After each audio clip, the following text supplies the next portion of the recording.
आणि मतदानानंतर मुंबईतले एक्झिट पोल समोर आलेले आहेत। जनमत, डीव्ही रिसर्च, ॲक्सिस माय इंडिया, जेव्हीसी आणि प्राब या 5 पोलनुसार मुंबईमध्ये भाजप आणि शिवसेनेनं बाजी मारली आहे। जनमत आणि जेव्हीसीच्या पोलनुसार मुंबईत भाजप आणि शिवसेनेला 138 जागा मिळण्याचा अंदाज आहे, तर डीव्ही रिसर्चच्या एक्झिट पोलनुसार भाजप आणि शिवसेनेला 107 ते 122 जागा मिळण्याचा अंदाज आहे। ॲक्सिस माय इंडियाच्या पोलनुसार युतीला मुंबईत 131 ते 152 जागा मिळण्याचा अंदाज आहे, तर जनमतच्या पोलनुसार ठाकरे बंधू आणि पवारांच्या राष्ट्रवादीला 62 जागांचा अंदाज आहे। डीव्ही रिसर्चनुसार ठाकरेंची शिवसेना आणि मनसेला 68 ते 83 जागा मिळतील असा अंदाज आहे, तर प्राबच्या अंदाजानुसार ठाकरेंची शिवसेना आणि मनसेला 52 जागा मिळतील असा अंदाज वर्तवला जातोय।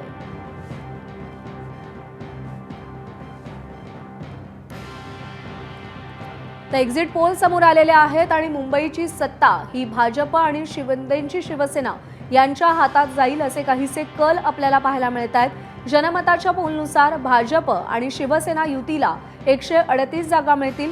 एक्झिट पोल जे आलेत त्यानुसार मुंबईत भाजप आणि शिवसेनेची सत्ता येईल असा अंदाज वर्तवला जातोय। मुंबई महापालिका आशियातली सगळ्यात श्रीमंत महापालिका आणि त्या महापालिकेवर आपली सत्ता राहावी यासाठी प्रत्येक पक्षानं जोरदार तयारी केली आहे, पण मुंबई महानगरपालिकेच्या चाव्या या भाजप आणि शिवसेना युतीकडे जातील अशी शक्यता आहे।